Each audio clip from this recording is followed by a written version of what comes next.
Amigos ouvintes do Pomodoro Podcast, muito bem-vindos a mais um capítulo aqui, onde iremos abordar de forma descontraída a administração e a gestão pública. Hoje, com um convidado mais que especial, com o qual o nosso amigo Bradson vai fazer as devidas apresentações. Mestre Bradson, a honra. Hoje temos o prazer de receber aqui nosso querido amigo Fernando Baltar Neto, advogado da União, consultor jurídico da União na Paraíba, membro da Câmara de Licitação e Contratos vinculada a Brasília, um grande nome do direito administrativo brasileiro e, mais do que isso, um grande amigo, um grande e querido amigo. É um prazer estar aqui com você, Fernando. Obrigado por ter aceito esse convite e seja muito bem-vindo a discutir a administração pública de um modo descontraído. Não, obrigado. Eu que tenho que agradecer esse convite. Eu já vim acompanhando o programa de vocês e ansiava pela oportunidade de estar aqui batendo um papo descontraído sobre um tema que me é tão caro, que são as licitações, as contratações, o direito administrativo como um todo, né? E Marcos eu conheci agora, já um cara espetacular. Bradson, um amigo fraterno já de longa data. E Levi, parceiro das quadras, né, Levi? Aproveitando aí a apresentação de Baltar, é um beach tenista, viu? Colega, até na última vez, no último confronto, eu perdi para ele no campeonato que teve aqui no Japão Beach Games, né? Pois é, Fernando, ele é craque no beach tênis, no futebol, no direito administrativo. O homem é polivalente, o homem é bom. Por sinal, tem até a questão do livro, um livro escrito. Você tem um livro, né? Vários livros, né, Fernando? Tu é professor da universidade? Não, professor Sou professor do Uniesp já há mais de 20 anos. Sou professor também... Maria, mais de 20 anos, assim entrega a idade. Viu, cara, Fernando? pois é, entrega a idade, mas é verdade, vou fazer o quê? Né? Tenho mais de 20 anos de AGU e mais de 20 anos também de docência, né? Também sou professor lá da pós-graduação do Uniesp e futebol e no beach tennis só sou esforçado mesmo, né? Não, no beach tennis não. E o livro de Fernando, um livro que ele escreveu com Rony, de Direito Administrativo. Gabriel, por por favor. Joga aí, abre a câmera, joga aqui. Pronto, esse livro aí é um livro espetacular, introdutório para Direito Administrativo. Ele trata de maneira clara, direta, traz jurisprudência, acho que, sem dúvida, é a melhor forma de você aprender direito administrativo fácil. Digo isso porque eu já estudei várias vezes por ele. Então, meu amigo, parabéns pelo livro e pela sua trajetória, tanto no direito administrativo como... Não sei no beach tennis, porque nunca me chamou para jogar. Mas aí eu testemunho. Joga bem. Não, eu agradeço mais as palavras e claro que são frutos da nossa amizade. Mas esse livro ele é realmente uma grata satisfação. Então, quando o Rony me convidou para escrevermos juntos, há 16 anos atrás, eu jamais imaginaria que ele pudesse ter algum tipo de penetração nacional, de ter algum êxito editorial, porque já tínhamos, né, uma enxurrada de excelentes autores. E aí eu imaginava que ele seria só mais um, mas estava muito feliz em ser mais um, né? Mas já estamos na 15ª edição esse ano, é um livro que tem uma tiragem sempre muito boa e eu tenho a felicidade de encontrar sempre os novos colegas que ingressam na AGU, seja na Procuradoria Federal, na carreira de advogado da União, de procurador da Fazenda, relatando que ele é muito bem aceito, ele é muito utilizado por esses colegas. Então é realmente foi uma felicidade, uma surpresa e uma felicidade muito grande para mim. Eu estudei por esse livro na época da faculdade. Não, estou brincando. Não. E se temos aqui no podcast um autor, hoje não será um podcast, será uma pod-aula, né? E em razão, já aproveitando o gancho, vamos tratar hoje de um tema que é bastante afeto à administração, primordialmente, que é a contratação direta. Então, Fernando, aproveitando aqui, depois desse hiato carnavalesco que nós tivemos, vamos discutir agora contratação direta. Murato, você ia fazer um... Não. Com relação a... Eu ia brincar com o hiato carnavalesco, que expressão bem de jurista, mas já que falando de contratação direta, e Fernando é um exímio craque nisso daí, se você... Antes de a gente começar o tema propriamente dito para os gestores, se tiver algum caso interessante que envolva contratação direta e quiser compartilhar conosco, se não vier agora, pode ser depois. Na discussão aqui vai aparecer. Pois Quer é, lembrar? já tenho certeza que eu tive vários. Mas você me fazendo debate pronto assim, essa pergunta, eu não consigo me lembrar imediatamente, não. Aí vai surgir, toda a nossa conversa vai surgir. Teve nenhum buffet de lagosta com shampoo aí, né? Teve. Então vamos lá. Teve algumas situações interessantes relacionadas a isso, né? Uma delas eu lembro bem, que era uma contratação, não era nem uma contratação direta, era uma licitação. E aí era uma série de itens de alimentos, e um deles era cerveja. E aí tinha cerveja e tinha marca. Quem é mais novo agora talvez não vá nem entender. Mas era cerveja Skol. E era uma época que todo mundo tomava Skol. Hoje todo mundo toma Heineken, na época todo mundo tomava Skol. Então vinha lá uma série de itens, alface, tomate, cenoura, refrigerante, cerveja e Skol. E aí eu indeferi, né? Dizendo que não poderia ser indicação de marca, por todos aqueles argumentos que a gente já conhece. E aí o processo volta para mim e volta corrigido. E nessa correção tinha cerveja que desce redondo. Que era propaganda da Skol na época, né? Era cerveja que desce redondo. Né? Não citou a marca, né? Mas não citou a marca. Tá certo. Sem dúvida, isso aproveita para mostrar um dos desafios da contratação pública, que é que não pode indicar a marca ao contratar, né? A não ser, aí vamos... A não ser naquelas hipóteses. Das hipóteses que a gente... Aproveitando, exatamente, obrigado, Marcos. Quais são as situações onde o gestor público pode, ou as situações que ele pode e que ele não pode, indicar a marca?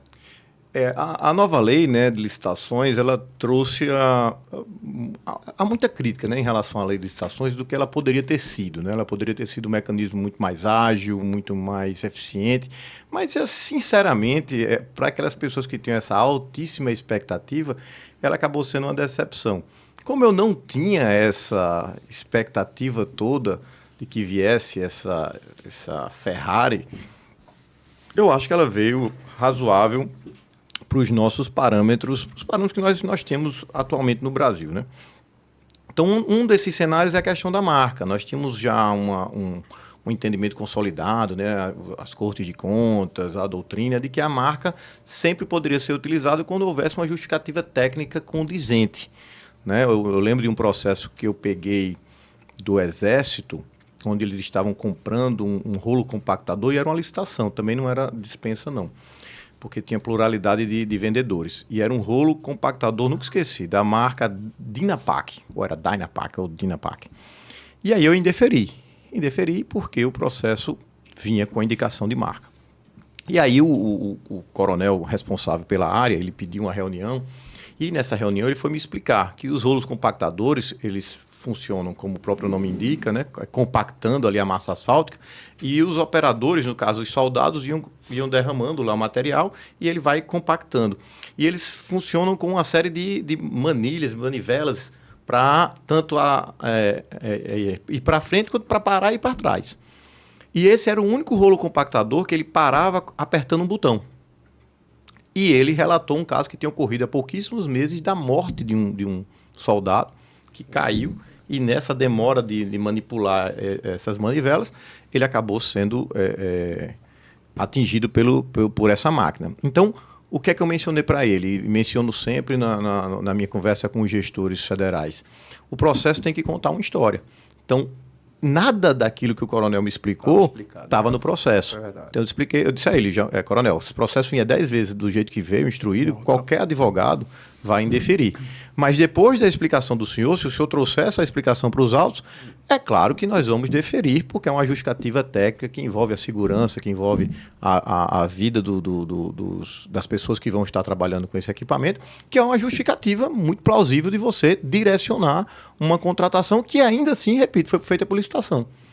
Então, a lei 14.133, ela já admite essa situação, que era óbvia, mas está lá expresso na lei, e ela também traz uma situação também que foi a prática administrativa, né, porque o legislador nunca vai conseguir alcançar todas as situações práticas, nós que lidamos com isso, né, vocês no Tribunal de Contas devem se deparar com muito mais situações do que eu, mas a prática, ela é quem vai realmente dar esse dinamismo para o direito, né? E é a questão da utilização da marca como uma referência de qualidade. No início, né, quando nós comprávamos tintas lá nos primórdios da 8666, nós éramos naquela coisa enlouquecida pelo menor preço. Então, menor preço, menor preço, menor preço. Bom, todo mundo aqui que teve experiência de pintar sua casa, seu apartamento, se fez a opção pelo menor preço, acaba com toda certeza está arrependido. A né? parede saindo pó. É a questão da vantajosidade, não é só ser o menor preço, né? É aquilo que vai dar o melhor resultado. A contratação mais vantajosa, né? A seleção da proposta mais vantajosa. E começou-se a utilizar algumas marcas como um padrão de qualidade, que no início até os órgãos de controle, lá atrás, eles tiveram uma certa resistência. Mas como eu sempre brinco, né? Os órgãos de controle também licitam, né? Graças a Deus, né? E aí eles também se deparavam com essa dificuldade. E aí hoje, na época já foi aceito e agora também está na lei. Você utiliza a marca como um padrão de qualidade. Né? E no caso da vantajosidade, que ela é típica da licitação, né? Já que a ideia é maior vantajosidade, como é que a gente verifica isso na contratação direta? Vamos pegar primeiro a hipótese da dispensa.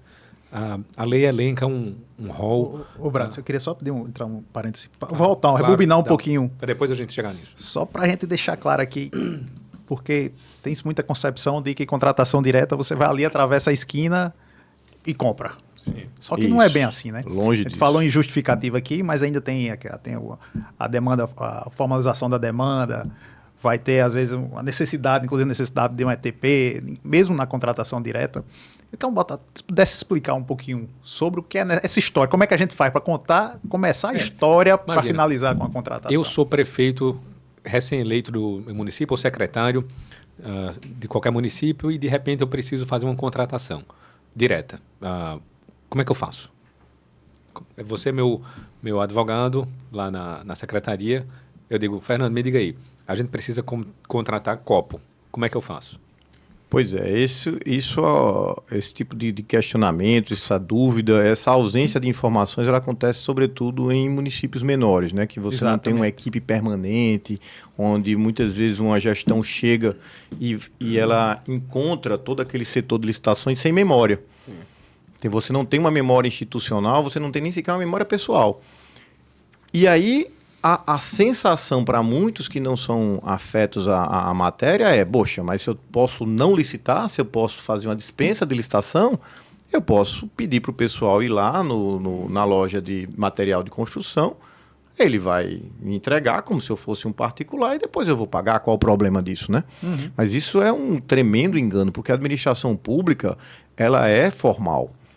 E essa formalidade ela é necessária. A gente sempre reclama da burocracia administrativa e tem que reclamar mesmo, porque ela muitas vezes vai trazer ineficiência, mas sem burocracia a gente não teria controle. Não teria o controle dos órgãos específicos, não teria um controle até da sociedade. Então, a ausência de licitação não é ausência de procedimento. Um procedimento de contratação ele vai ter que existir, seja na dispensa, seja na inexigibilidade. Eu brinco até quando eu vou falar sobre isso, que desde que apareceu o cartão corporativo, que eu recebo o cartão corporativo, né? E uma vez até eu estava indo para o cinema com a minha esposa, né? E aí eu falei, precisa ali tirar dinheiro, vamos ali que eu preciso tirar dinheiro. Aí ela, tá bom, foi comigo e tal. E aí eu puxei o cartão corporativo, né? Vou tirar R$350 pra gente. Aí ela, não faça isso não, pelo amor de Deus. Eu disse, não, vou tirar 350. Não faça isso. Aí eu digitei a senha, saiu R$350. Ela, não faça isso. Eu disse, é para amanhã eu poder pagar o eletricista que vai lá na CJU. O cinema é outra fonte. O cinema é outro cartão agora que eu vou tirar esse dinheiro. E assim, nessa última vez que foi questionado se eu gostaria de receber o cartão corporativo, minha resposta foi negativa. Por quê? Porque uma série de burocracias que a gente tem que observar, que tem que respeitar, que eu deleguei lá para minha coordenadora administrativa essa atribuição, porque eu não quero ter essa dor de cabeça, essa chateação de ficar exatamente como o Levi falou, é outra fonte. Se for serviço, tem que ser de uma fonte, se for aquisição, tem que ser de outra.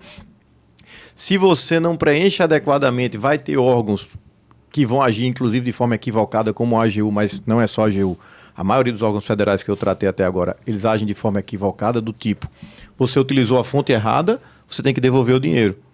Mas como eu tenho que devolver o dinheiro? Se eu Entendi. paguei o eletricista da AGU, que resolveu o problema da AGU, eu vou ter que devolver 350 para a AGU? Bom, então a AGU enriqueceu indevidamente as minhas custas, né? Então eu mereço levar um puxão de orelha, né? Dizer, olha, você está usando a fonte errada. Tudo bem. Mas jamais tem que devolver o dinheiro, isso é loucura. Então, há uma série de procedimentos que nós temos que respeitar, mesmo que ocorra uma dispensa de licitação ou inegibilidade. Nós temos que ter a área técnica solicitando, nós, sempre que possível, a gente vai ter uma ETP, ou se a gente não for o caso de ETP, mas a gente vai ter um projeto básico, um termo de referência, uma pesquisa de preços, uma justificativa da escolha do fornecedor, a justificativa do preço, ou seja, uma série de procedimentos. Não realizar isso, realizar essa contratação é a certeza, ou pelo menos uma imensa possibilidade de ser responsabilizado. O gestor ele não tem esse direito de ir lá no mercado, ir lá no armazém, recolher o que for, mesmo que ele aplique esse recurso, né, devidamente, ainda que não haja um direcionamento familiar subjetivo, ainda que não haja sobrepreço, mas ele vai ser sancionado se o órgão de controle... Porque nesse caso aí tu falou no Instituto do Cartão Corporativo, talvez seja o instituto mais simples que se tem. Mais simples. Que é o tal do suprimento de fundo, né? Exatamente. Que você deixa o dinheiro na mão, aí o pessoal acha, mas esse recurso aqui... Não, ele está aqui disponível, mas não é para se gastar da forma Em geral, ele tem duas peculiaridades importantes. Uma é o suprimento de fundos, o aspecto do direito financeiro, e no direito administrativo, é a possibilidade que a lei de licitação dá do contrato verbal. Do contrato verbal, exatamente. Então, são dois institutos distintos, mas que se juntam na ideia do cartão corporativo, né? Exato, é um tremendo avanço. Eu não quero nem desestimular os gestores a utilizar o cartão corporativo, não. Eu que tinha essa possibilidade de delegar e deleguei. Mas é como o Levi mencionou e o Braz também. É um tremendo instrumento de eficiência administrativa, mas... há que se observar todo o formalismo de comprovação desses gastos. Não é simplesmente gastei. É gastei onde, como, de que forma, e aí vão existir órgãos, sobretudo no que eu conheço, né, no meu dia a dia, que são os órgãos federais, que vão ter normativos internos extremamente rigorosos. Rigorosos ao ponto daquilo que a gente falou, que extrapolam até o que seria razoável, né? Mas tem que se observar todo esse cuidado. Então, só para... fazer um fechamento.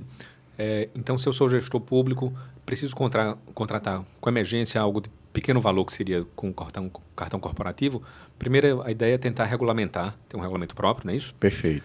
Segundo, o processo ele existe mesmo que seja feito a posteriori. Eu preciso apresentar a documentação do que foi gasto, mesmo não tendo um contrato escrito, a gente tem formas de comprovar, seja nota fiscal, recibo, mas a gente faz um processo a posteriori, não é isso? Exatamente. Ainda que tudo que for possível fazer a priori tem que ser feito, né? Antecipar essas justificativas. Não sendo possível, pelo menos que seja feito posteriormente. A questão desses normativos, eles vão dar uma uniformidade de tratamento, ou seja, numa cidade, cada secretaria vai adotar um padrão diferente, melhor que seja isso uniformizado, né? Você vai padronizar uma conduta, aí você pode, inclusive, instituir essa cultura que a gente mencionou. Primeiro, se você normatizar, quando vier o próximo gestor, ele também já vai entender como é que vai... E os servidores, eles vão entender como é que vai funcionar todo esse procedimento. Segundo, você vai instituindo uma cultura de respeito ao devido processo de contratação, que ele tem que existir, né? Então, é uma situação atípica da contratação direta, né? Porque a situação típica da contratação direta é por dispensa ou inexigibilidade, que aí exige um processo prévio, como a gente vai discutir alguns pontos daqui a pouco.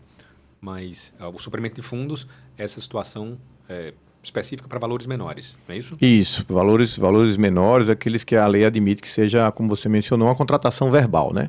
Porque o contrato ele vai existir, né? Às vezes você vai substituir um contrato por uma ordem de serviço, por uma nota de empenho. Sim, um detalhe que você mencionou. Sempre eu vou priorizar um profissional, no momento dessa contratação, ainda que de pequena monta, ainda que de cartão corporativo, mas aquele que está regularizado. Não posso contratar. Isso. Não me preocupo tanto nem com isso, sabe, Levi? Mas, por exemplo, como eu vou documentar que eu paguei esse eletricista? Sim, tá certo. Aquele eletricista que está completamente numa situação irregular, que não vai conseguir emitir uma nota. Nota fiscal. E eu provo como? Né? Você sacou R$350 aqui no shopping. Cadê esse dinheiro? Não paguei um eletricista. Cadê a prova que você pagou o eletricista? Então, não sei nem se ele está regular com o INSS e nada disso não, mas pelo menos eu tenho que fazer a comprovação regulada do gasto, né? Uhum. E aproveitando, só fazendo um gancho na questão com aquela aquisição do compactador do Exército seu, é o seguinte: se o fato que ele tiver, se ele for adquirir e ele não conseguir atingir todo o processamento da despesa, pelo menos do ponto de vista que eu olho assim, ele faça aquela questão que o comandante lá não conseguiu fazer, ele justifique dentro do processo o que é que houve. Porque aí o grande problema que a gente enxerga é que quem executou não demonstra dentro de um histórico do próprio empenho, como é que aquilo foi feito de uma forma que faltou. De repente ele faltou, vamos supor que você chega ali e por uma questão, já teve um caso em diligência, ele precisa comprar numa diligência só, na mesma diligência, 4 pneus para o tribunal. Eu tenho que pagar do mesmo bolso. No momento ali eu não tinha como parar para procurar saber se a pessoa tinha ou não, então a gente meio que se resguardou quem era o comerciante que poderia fornecer. Então, óbvio que talvez numa etapa daquela ali a gente tenha queimado, mas aí a gente registrou isso tudo por meio do termo para poder facilitar a vida de quem fosse na hora de uma apreciação, né? Que é aquela falta da informação que estava dentro do processo que você não enxergou lá do Exército. Não, isso que a gente está conversando pode até parecer para quem está nos ouvindo que não é tão relevante, mas eu diria que é um aspecto dos mais importantes que existe, que é o processo tem que contar a sua história. Porque imagine só, vocês do Tribunal de Contas pegam esse processo lá desse rolo compactador, 5 anos depois, vê a indicação de uma marca, vão lá saber se o porquê que ocorreu esse direcionamento, porque ocorreu um direcionamento para uma determinada marca, isso é um fato, está lá. Mas o coronel já se aposentou, ele faleceu, a equipe técnica foi removida, acontece isso muito no meio militar.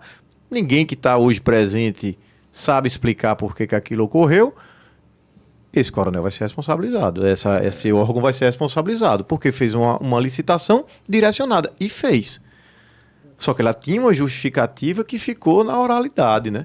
E na oralidade não é possível, né? É possível que se haja o registro, né? Antigamente o pessoal antigo dizia, né, que de boca só beijo, né? Mas beijo é assédio, né? Então nem beijo, né? Tem que registrar tudo. Eu lembro um curso que demos juntos sobre licitação, e a aula de Fernando foi num dia de manhã, e era contratação direta nesse dia da aula. Só que na noite anterior, exatamente na noite anterior, o participante do Big Brother Brasil, paraibano, o cara de sapato, foi expulso por conta de um beijo. Sim, Aí Fernando veio exatamente com essa história que contando que de beijo, não, de boca nem beijo, né? Porque eu falei de boca só beijo, aí eu me lembrei do caso, né? Eu falei, mas nem beijo, o cara sapato foi expulso do Big Brother. É fato. Fernando, da inexigibilidade, a gente tem tem um rol, tem uns bem específicos que costumam, vez ou outra, gerar polêmica. Eu estou falando da contratação artística e intelectual. Às vezes a gente precisa, o gestor vai contratar um advogado, ele joga lá na inexigibilidade, né? E eu pergunto aí, quais os pontos que o gestor precisa se prestar atenção nesses casos específicos aí que geram tanta dor de cabeça e dá tanta repercussão?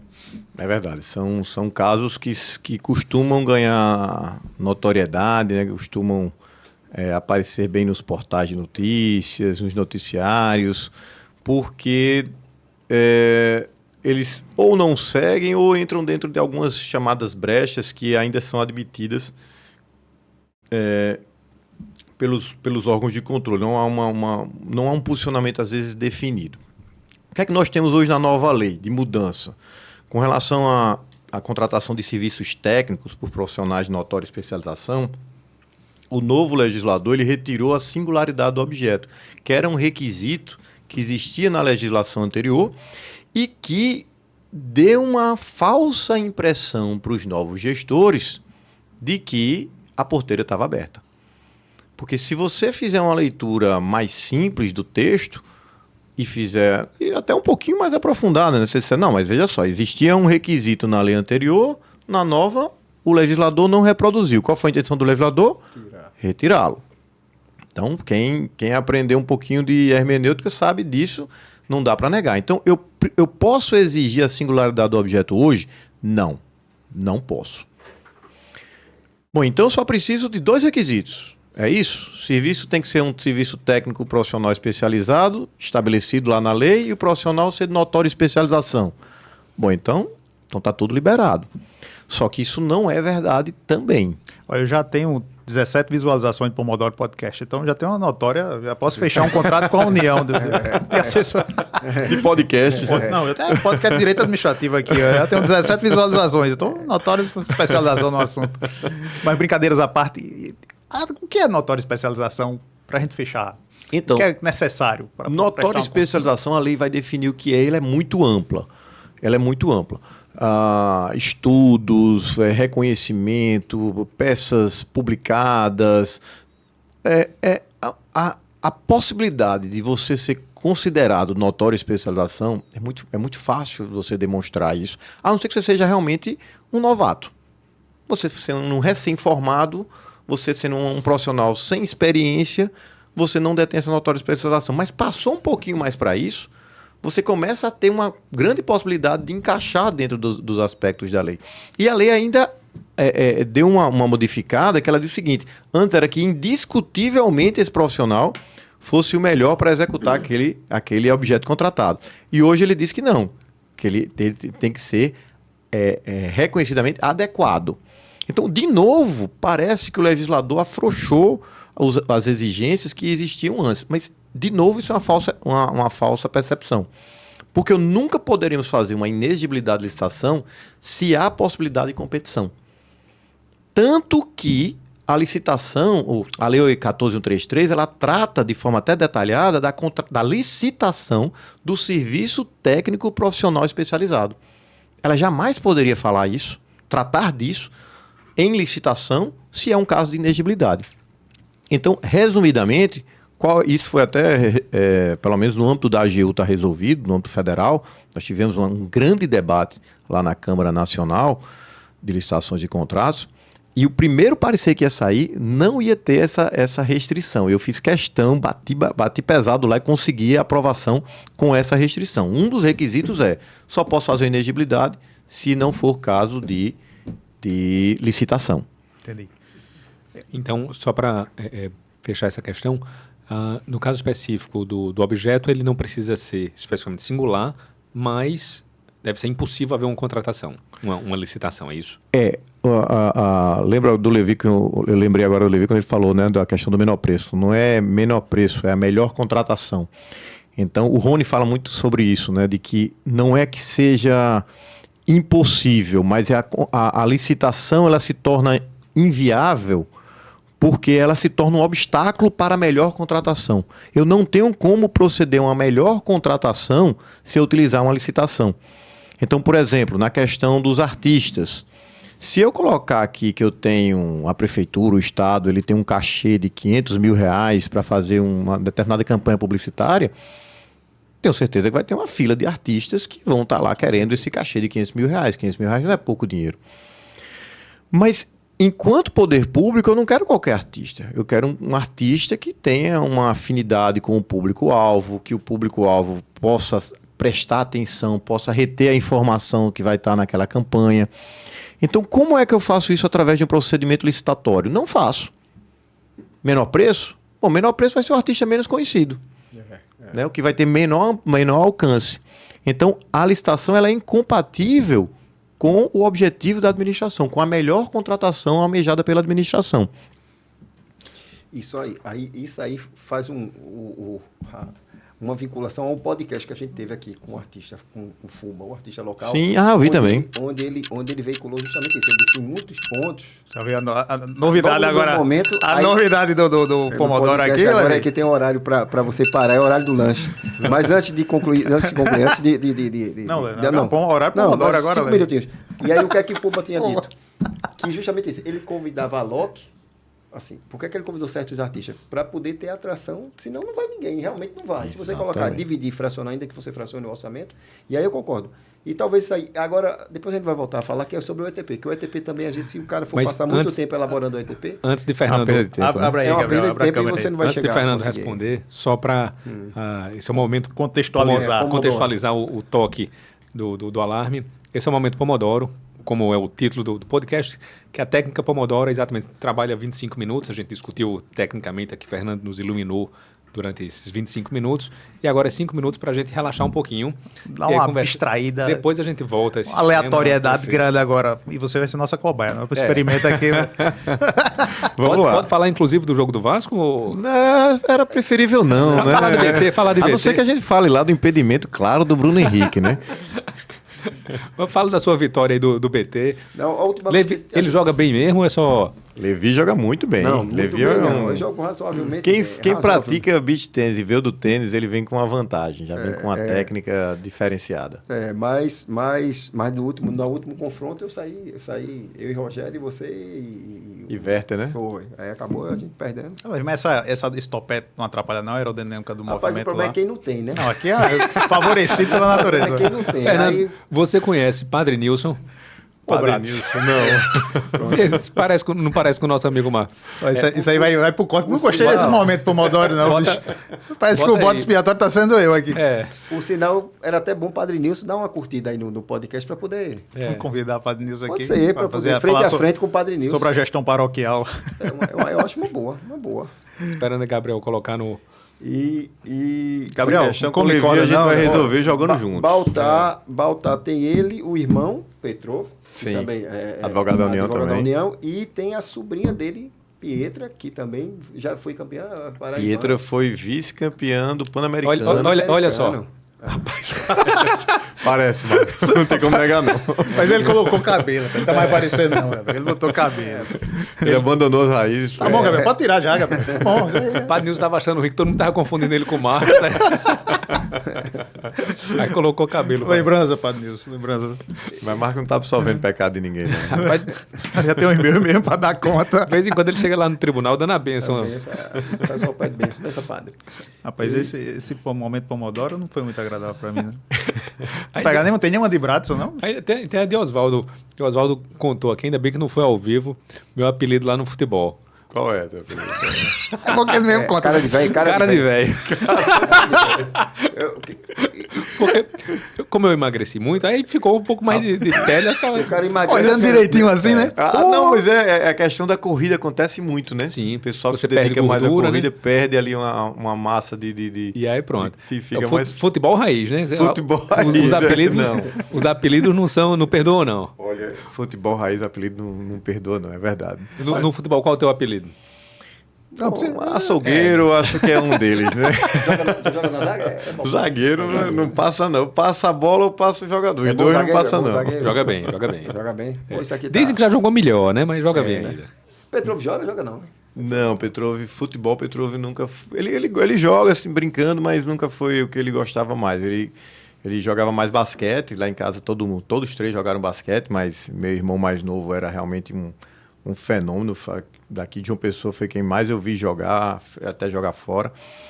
E depois a gente entrou no BT, né? No beach tênis, eu e Petrov, e a gente tá gostando muito do esporte. Não, a barreira de entrada, é engraçado que a barreira de entrada do BT ela é interessante, porque você joga pai, mãe, filho, com avô, com todo Sim, mundo. sim, Não sim. tem- sim. Não, é o esporte mais fácil para você começar, né? Começar, Você que veio do tênis, você sabe. Não tem como você brincar de jogar tênis se você não fizer algumas aulas. Mas no BT você consegue BT, rapidinho. passar a bola para outro lado é É fácil. fácil. Até eu Aí acaba- consigo. Jogou, já joguei, a gente já jogou. Já jogou? Ah, você não me chama não, mas ele me chamou. Vamos marcar de jogar. Mas ele me chamou quando ele trabalhava comigo. Depois não chamou mais não. depois chamou mais não. Não, não, Aí perdi, acabou-se, né? Não, Até vai pra vir marcar um hoje, dia. até pra vir hoje deu um trabalho danado, teve que vir arrastado. Como sempre, né? Assim é, Levi. Quando muda o negócio é diferente. E, Brasil, eu tava esperando esse momento, que eu tô encucado aqui, que sei como você mexe nessas aleatoriedades da vida. Sabia que no Ceará, tu viu essa? Não. No Ceará, em 2006, numa data específica lá, foi possível ver a Torre Eiffel. Conversa. Sério. Eu queria explicação científica. Minha referência é Bradson. Primeiro, onde é que tu puxasse essa informação? Rapaz, eu fiquei a noite sem dormir, Esse- procurando então, sei, mano. se era Sabe boato. informação. Não achei nada desmentindo. Mas encontrou alguma coisa confirmando? Tem uma série de Eu ia matérias. perguntar isso. Você não- Porque eu acabo inventando uma coisa louca, ninguém dá crédito de tão absurdo que é, ninguém... Eu tô esperando minha referência Se você científica pesquisar, pronunciar. Marcos, não vai ter nada desmentindo que não dá para ver de João Pessoa também não, né? Eu quero minha referência científica. Exatamente. Por isso que eu vim. Não, isso deve ser loucura. O que eu vi de aleatoriedade interessante, Eu também tava não sei se é... procurando uma aleatoriedade dessa daí, eu acho que achei não bem sei se pesada. verdade. Isso é pesado. O cara foi expulso da Disney porque estava soltando um pum. Foi isso aí. Acho que já tá na hora de acabar esse momento Pomodoro. Vamos partir e voltar pro assunto. Que aí foi demais já. Coincidentemente, ó. Acabou. Olha, já deu time. Matou Hora de- exatamente hora de o voltar. Bradson finalizando. O medo desse hora de corte desse voltar. Pomodoro é ser mais visto do que o resto do podcast todo. Voltar a assuntos mais importantes. Vamos lá, vamos voltar à gestão pública, A gente administração. tinha parado na A questão ETP. do... Vai, Levis. Eu tô Não, ali é ajudar. a questão do ETP, que às vezes o ETP, quando eu, pelo menos eu lendo na lei, eu vejo que ele vai demandar, especialmente se for para mais tempo do que propriamente você vai gastar na licitação. Se você for trabalhar no ETP, todos os requisitos que você tem que buscar. Então, queria a tua opinião aí.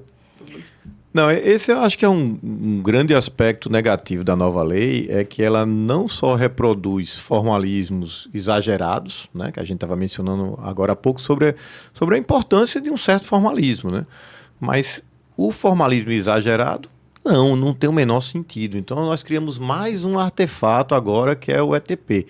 Quando você vai estudar a ideia do ETP por trás dela, ela é muito interessante em situações novas. Então chega uma situação onde a administração tem que buscar uma solução, ela tem que parar, ela tem que refletir sobre aquela solução, se aquela é a melhor, se existem outras mais eficientes. Buscar no mercado que existe. Buscar no mercado as complexo. possibilidades. E aí esse momento seria no ETP. Poxa, não é interessante que se faça uma reflexão? Só porque a gente tem um público aqui que já tem que não tem essa sintonia com o direito administrativo. Levi, explica aí, só o que é ETP. É, Só estudo técnico preliminar, né?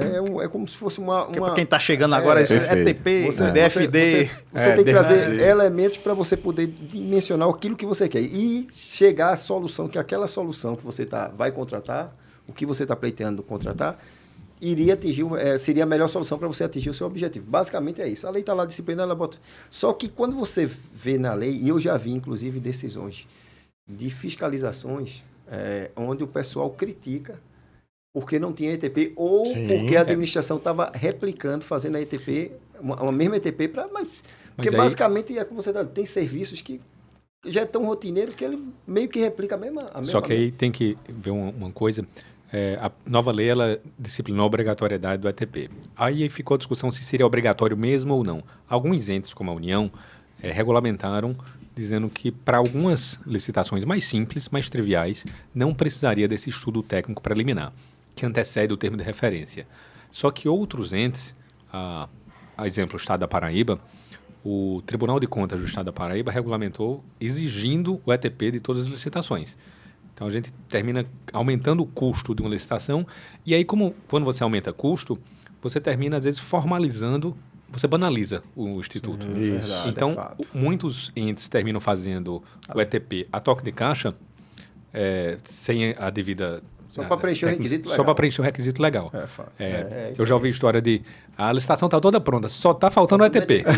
Exatamente. Isso acontece por conta da exigência desnecessária, essa exigência excessiva. Mas na União não é assim, né? Não, na União não é assim. A regulamentação ela menciona quando é necessário. Não fica muito claro, não fica tão tranquilo para o gestor dispensar no cotidiano, né? Que acho que o que o Levi está mencionando é isso.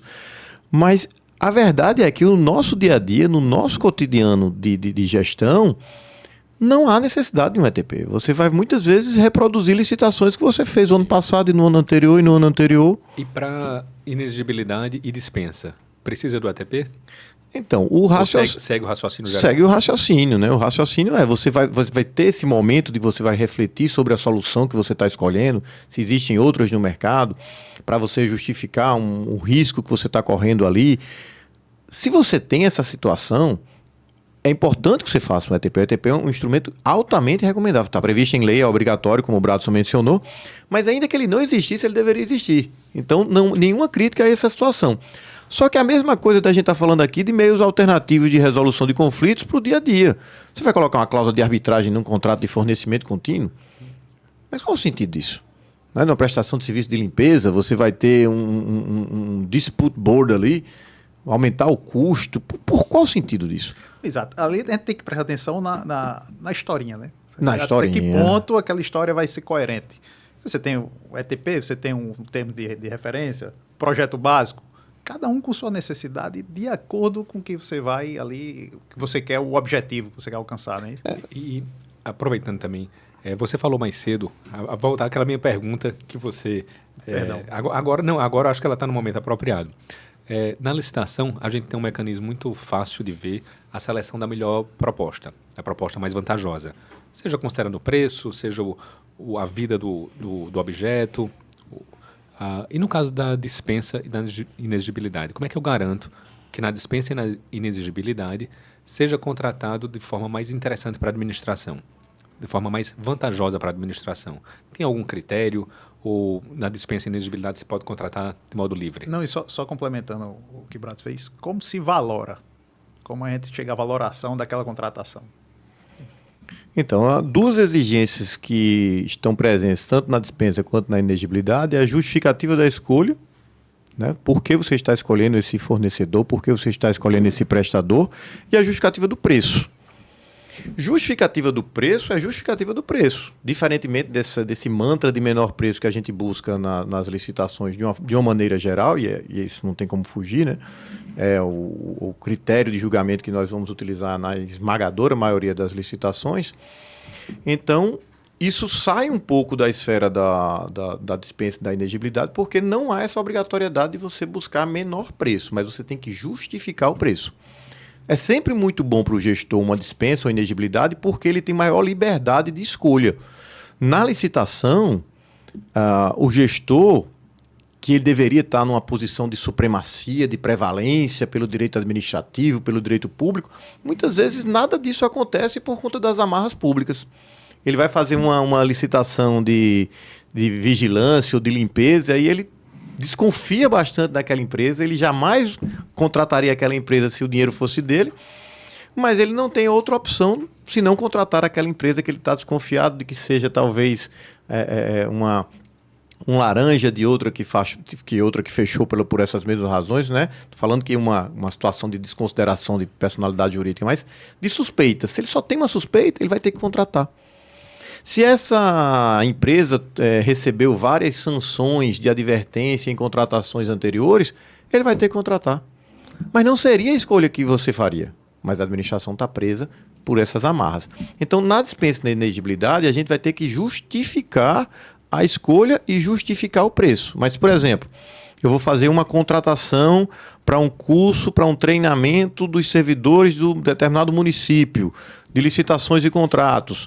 E eu tenho, de um lado, o professor Rony, que vai me cobrar um valor X, e um outro professor, que eu não conheço bem a didática dele, sei que ele é um cara que fez mestrado, que fez doutorado, mas ele está cobrando metade do preço do Rony. Eu sou obrigado a contratar o menor preço? Não. Ele tem notória especialização? Tem. Ele tem mestrado, tem doutorado na área. Mas não é uma competição de quem tem mais títulos. É uma escolha onde eu, gestor, quero a melhor contratação, quero a pessoa que vai fazer a melhor capacitação da minha equipe. E eu tenho liberdade de escolher isso, mas eu tenho que justificar por que a minha escolha recaiu, por exemplo, num profissional como o Rony, e tenho que justificar o preço dele, ou seja, o preço dele é o preço dele. Você vai contratar o Gustavo Lima, o Xande de Avião, você vai contratar o preço que eles praticam em outras contratações públicas e privadas. Isso para a inexigibilidade é mais fácil de ver. E na dispensa de licitação, eu posso contratar mais caro? Pode contratar mais caro. Pegar um exemplo aqui. Existe a possibilidade de dispensa para contratar com entes vinculados à administração pública, fundações, empresas públicas, e muitas vezes esses entes eles estão em competição no mercado. E aí? Existe a possibilidade clara de competição, existe a possibilidade de fazer uma licitação, mas eu, como gestor, posso escolher contratar diretamente? Esse é um tema bem polêmico, né? Porque um entendimento que se tinha anteriormente é que quando essas empresas públicas elas estavam em regime concorrencial, elas estavam disputando o mercado, elas deveriam ser tratadas como manda a Constituição, né? A Constituição manda que ali eles estão sob o regime de direito privado e que eles deveriam ser tratados dessa forma. Mas aí nós tivemos diferentes interpretações lá na 8666 que estão se reproduzindo na 14133 que reputam quase como uma inexigibilidade de licitação. Então, pessoalmente, eu não acho que deveria haver esse tratamento, mas o que eu tenho verificado em termos de jurisprudência é um tratamento diferenciado de privilégio mesmo entre entidades públicas. Que nesse caso você vai contratar, você vai justificar. Como é que eu justifico o preço? Ora, o preço daquela estatal. O preço que ela contrata. É o preço que ela contrata, mas eu não encontro no mercado privado preços melhores e mais competitivos? Encontra. Não, mas aí a jurisprudência está permitindo esse tipo de contratação. Não acho. Eu, sinceramente, acho isso uma afronta à Constituição. Mas é o que a gente tem percebido. Fugir do menor preço quando é dispensa, que aí voltando à tua pergunta, Brados, não é tarefa simples para o gestor, não. É muito fácil aqui eu dizer, pode. Né? Numa dispensa de licitação, você vai fazer uma escolha e vai justificar. Certo, mas não é, nós que somos da área sabemos, não é simples, não é confortável para o gestor contratar um preço mais elevado quando ele tem, na pesquisa, um preço mais baixo. Então, salvo uma situação realmente de comportamento pretérito, de uma clara qualidade superior, eu, como gestor, tenderia a ir pelo menor preço. Aí o que eu coloco é assim, então, do ponto de vista, se eu vou fazer uma dispensa, objetivamente eu olho o preço. Se eu quiser subjetivamente escolher um outro, então eu teria que, para colocar esse viés de subjetividade, eu teria que justificar. E aí seria em cima dessa justificativa que aí você pode analisar e ver. É plausível. Seria essa, mais ou menos, para poder... Para tirar a subjetividade da história, sim, eu teria que ter uma justificativa técnica para balizar a minha escolha. Esse é mais caro, em compensação, mas porque eu identifiquei que nesse outro aqui já teve muita advertência, já tem uma pessoa que não tem uma prática. E aí isso é comum no mercado, que você vê que tem uma empresa que não tem uma prática e você quer tirar ela às vezes, mas não houve uma declaração de inidoneidade dela. Isso, numa dispensa eu acho isso possível, né? Numa licitação eu não consigo. Sim, mas numa dispensa, pelo menos na minha visão, eu entenderia isso como justificável. Mas vamos lá, a gente está falando quando o gestor ainda tem um tempo, ele está confortável ali. E quando chega um estado de necessidade, de calamidade pública, ele tem que agir ali. Aí é um Deus nos acusa. Aí, né? Aí... Não, porque eu digo isso porque teve, até estudando para vir aqui, preparando o podcast, teve a questão da Covid, né? Sim. E teve uma grande polêmica, o caso até ficou emblemático, por conta duas questões que foram adquiridas. Foram os respiradores, pelo consórcio aqui, e a própria vacina, né? São dois exemplos assim. Teve a aquisição das vacinas e a aquisição dos respiradores. E em outros casos, quando tem tragédia pública, você tem que contratar ali um carro, um muque daquele ali, uma retroescavadeira, um desabamento, é urgente ali. E aí, o gestor pode chegar e pá, eu faço o quê? Uma cheia, exato, um negócio imprevisível, uma calamidade. A Covid ela foi uma professora excelente para licitações, contratos, dispensa, inexigibilidade. A gente aprendeu o que a gente nem imaginava durante aquele período, né? Mas voltando, Marcos, à questão da emergência, acho que um ponto que eu gostaria de deixar bem claro aqui é que uma situação de emergência de calamidade pública não é uma liberalidade para o gestor. Ele não está livre para não licitar. Graças a Deus o governador decretou estado de calamidade pública na minha região, eu não preciso usar mais a lei de licitações, daquela chata daquela lei de licitações. Isso não existe. Então, a relação tem que ser da ausência de licitação para o atendimento da situação emergencial. Então, é como se o legislador ele entendesse... É exatamente isso. O legislador ele entende que a licitação ela demanda um tempo, uma preparação, e ele libera a administração para que ele possa atender aquela situação emergencial sem a demora de um procedimento licitatório. Mas tem que haver essa relação. Então, se eu tenho, por exemplo, uma situação de calamidade pública, que acontece muito aqui no Nordeste, né, por falta de chuva, por conta da seca, eu não estou autorizado a fazer a reforma da creche com dispensa de licitação. Eu vou ter que fazer uma licitação, porque não há uma relação de causa e efeito, né? Isso é até um ponto que eu já discuti até com o Bratos, que eu não vejo a imprevisibilidade da seca. A seca... Mas aí tem um ponto importante. Eu lembro um exemplo que o Fernando deu, mesmo que haja... transformar numa pergunta. Se não houver imprevisibilidade, mas a administração planejou errado e aconteceu aquela emergência, ainda assim pode contratar por dispensa? Com toda certeza. Esse é um ponto que a nova lei, inclusive, esclarece, né? Assim que eu entrei na AGU, um dos primeiros processos que eu me deparei era de uma dispensa de licitação por emergência, porque a administração pública, no caso o Ministério da Defesa, tinha perdido prazo para a prorrogação de um contrato de manutenção de elevador. Então, estava sem contrato, ia ficar sem contrato, sem a manutenção em poucos dias. E o processo veio para a minha análise. Na época, vigia o entendimento do TCU de que a dispensa por emergência não era lícita se ela for ensejada pela administração, ou seja, se foi por falta de planejamento da administração. E eu lembro que eu, irresponsável na época, né? Não aceitei. Ou visionário. Ou talvez um visionário. Mas eu achei tão absurda aquela interpretação que eu fiz um longo parecer justificando minha posição, mas autorizando a dispensa de licitação. Posteriormente, o TCU muda o seu entendimento e adota o que nós entendemos hoje, que vem para atender teu posicionamento.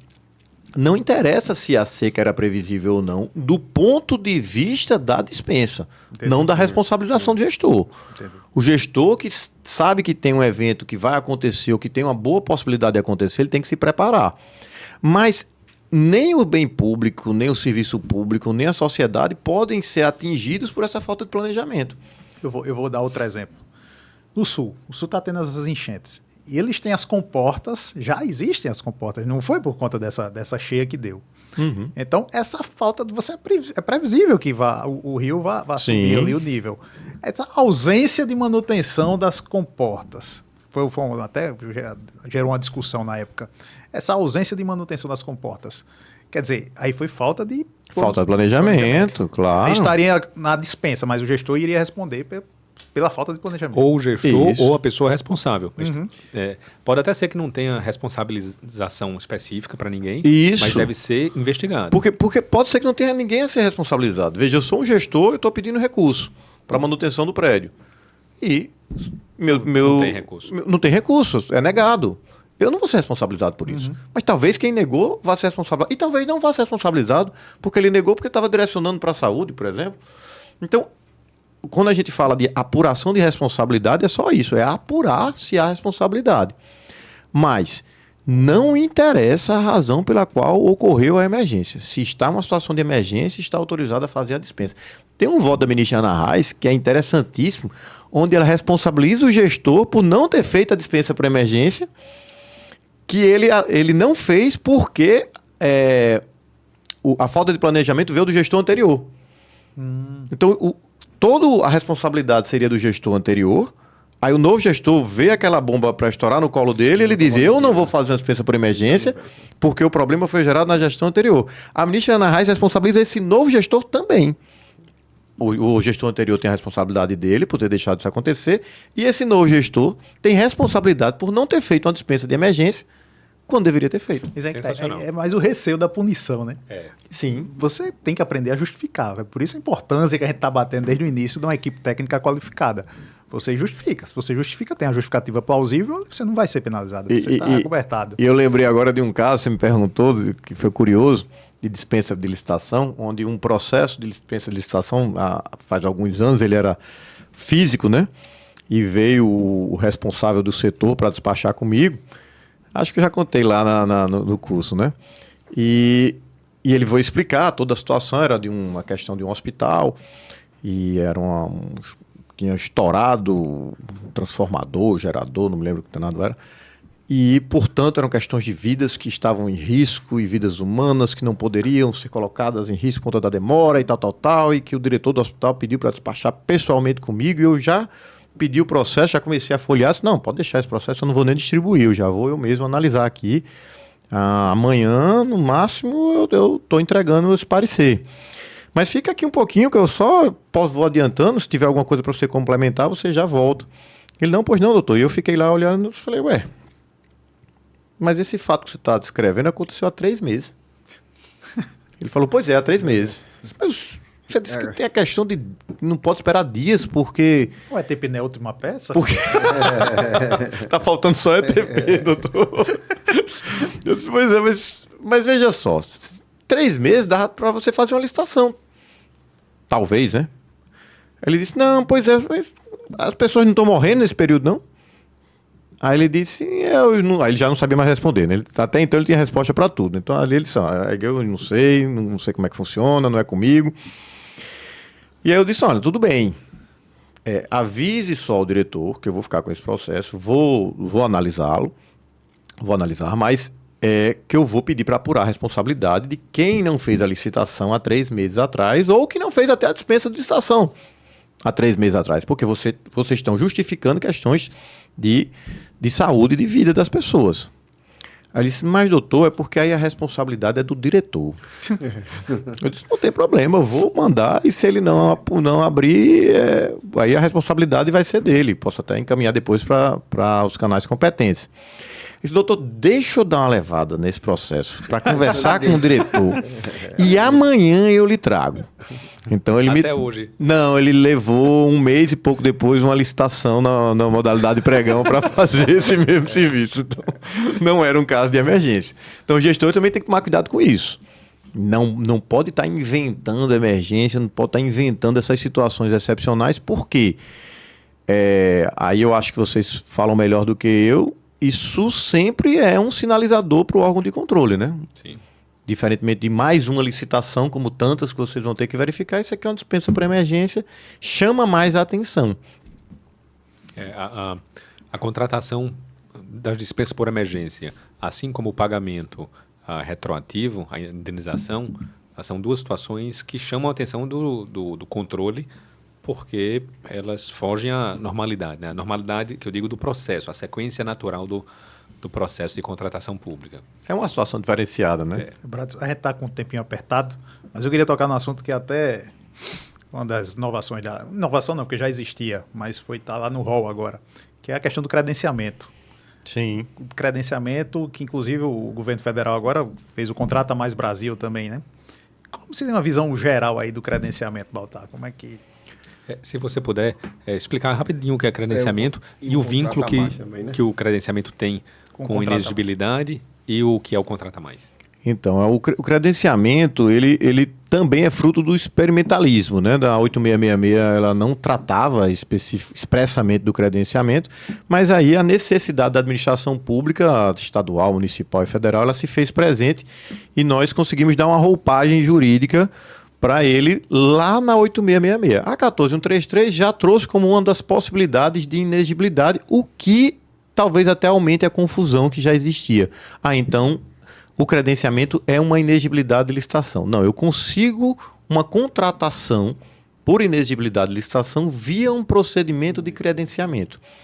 Então, eu vou, enquanto administração pública, lançar um edital onde eu vou fazer um amplo convite para que as pessoas que preencham aquelas condições mínimas, e no credenciamento não é uma licitação, então eu não vou fazer aquele série de exigências técnicas, econômico-financeiras, não.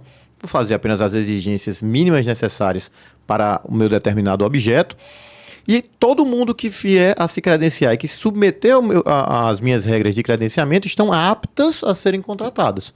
Então vejam, é uma etapa que antecede uma contratação, uma possível e futura contratação. Isso fica mais fácil de entender quando a gente coloca alguns exemplos, né? Porque o credenciamento ele pode ser em 3 diferentes situações. Mas um dos exemplos que eu acho mais interessantes, que foi um dos que deu mais força ao credenciamento, foi a da Operação Carro-Pipa do Exército.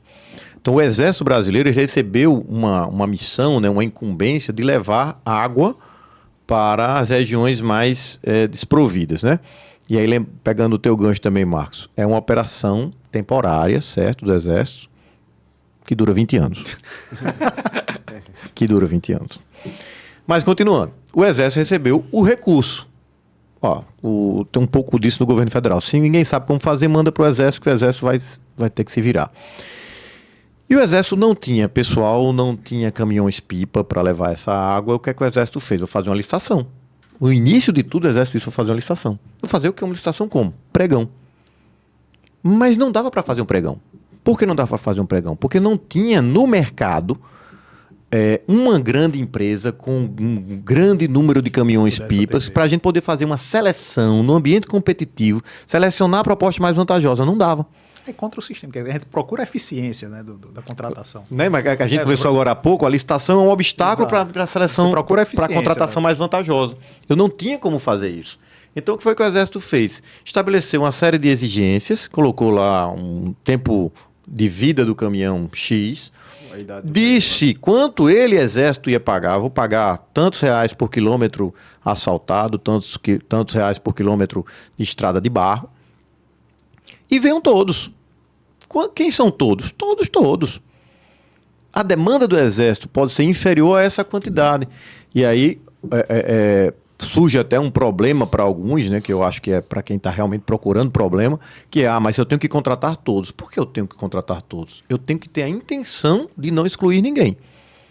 Mas eu vou contratar aqueles que forem necessários. E aí o Tribunal de Contas da União ajudou muito nessa evolução do credenciamento, porque estabeleceu o seguinte: olha, Exército, você está credenciando muita gente, mas está escolhendo quem você quer. Se você escolhe quem você quer, se dá margem para essa subjetividade, você abre margem para a corrupção. Exatamente. E aí o Tribunal de Contas disse: não, você não pode fazer assim, você tem que estabelecer um critério no teu edital de credenciamento objetivo. Maravilha, então evoluímos. Eu vou estabelecer o credenciamento e lá vou estabelecer um critério objetivo. No caso é o sorteio. E depois o Tribunal de Contas da União deu uma outra contribuição. Disse: olha, você está chamando o credenciamento aqui para dando 1.000 pessoas quando você só precisa de 300. Aí você seleciona 300 e você deixa a margem ali 700, 800. Não, deixa todo mundo participar, ou deixa o máximo possível participar. Então o Exército faz credenciamentos que duram alguns anos e aí, durante esses anos ele vai promovendo um sistema de rodízio. Então isso é a primeira possibilidade de credenciamento que foi fruto do experimentalismo, mas que hoje está na lei. É a contratação paralela e não excludente. Eu vou ter possibilidade de fazer contratações paralelas sem excluir necessariamente ninguém. A segunda possibilidade de credenciamento é a da escolha por terceiros, que, por exemplo, quem vai fazer hoje uma renovação ou então tirar a carteira de habilitação, vai ter que fazer o exame de vista, né? E aí o exame de vista, antes, a gente que escolhia. Você escolhia a clínica mais próximo da sua casa. Só que isso também deu margem ao mercado ficar direcionando. As autoescolas começavam a direcionar. E hoje o Detran ele utiliza um algoritmo. Então, nem é perfeitamente a situação da lei, porque a escolha não é feita por terceiro, a não ser que a gente entenda que o algoritmo é o terceiro, né? Mas eu acho que está perfeito, está super legítimo. E o terceiro, e mais polêmico, é o de mercado fluido. Você tem preços que oscilam excessivamente, que você não permite uma contratação. A gente sabe que os preços nas contratações públicas eles devem, a rigor, se manterem estáveis por um período de 12 meses. Mas esse mercado ele não possibilita isso. Então a gente vai contratar, normalmente através de descontos, de tabelas de preferência oficiais em situações que admitem essa utilização. Ainda bem que o tempo está acabando, não vamos falar de ovo nem de café. Fluidos, não. Nesse de mercado fluidos, a gente poderia usar o combustível. A gente até, uma questão de comprar aquisição de combustível, poderia ser utilizado no credenciamento de postos? Sim, sim. Ao invés de... Quando a gente faz essa contratação de postos, a gente já utiliza, por exemplo, ainda que fosse na licitação, a gente já utilizava o maior desconto, né, da tabela da ANP. Sim. Mas a gente poderia credenciar? Acho que é possível, sim. Excelente. Esse tema é um tema espetacular. Acho que temos que marcar uma outra vez. Já aproveito para já fazer o convite aqui ao vivo para marcarmos outra vez, Fernando. Que tem muita coisa para o gestor aprender com você. Obrigado mais uma vez pela participação. É sempre um prazer ouvi-lo. Se você quiser falar alguma coisa assim do fechamento, mas mais uma vez, muito obrigado. Meus amigos, foi realmente uma satisfação, um bate-papo descontraído, onde a gente pode trocar ideias com profissionais tão capacitados como vocês. Então, repito, para mim foi uma imensa satisfação receber esse convite. Já está, obviamente, aceito. Se a gente tiver vocês tiverem uma janela para me receber mais uma vez, vai ser uma satisfação. Satisfação é nossa, Fernando. Agradeço demais, viu, gente? Queria endossar o que o Bratz falou. E, Gabriel, se possível, coloca na tela de novo o livro. O livro de Mestre Baltar, do Fernando Baltar. Mestre Baltar. Que chama de Baltar, né? Chama de Fernando Baltar. Baltar. As pessoas não chamam mais de Baltar. É que como a família toda é Baltar, eu termino preferindo chamar de Fernando. Petrof, agora ele é Baltar. Isso é um problema, porque os amigos de Felipe chamam mais ele de Baltar também. E aí os meus também, e acaba dando confusão. E o livro é edição conjunta aqui, autoria conjunta com o Rony, viu? Rony tá devendo aqui a nossa visita. A gente tinha marcado com o Rony, mas tive uma indisposição A de Rony saúde. tem que ver o cachê dele, né? Pessoal, muito obrigado por terem ouvido mais um episódio aqui do nosso podcast. Vamos lá, Pomodoro Podcast, uma administração pública descontraída. Espero que tenham gostado e perdoem os excessos do momento Pomodoro. Valeu! Um abraço, Valeu, pessoal. padre. Valeu, pessoal.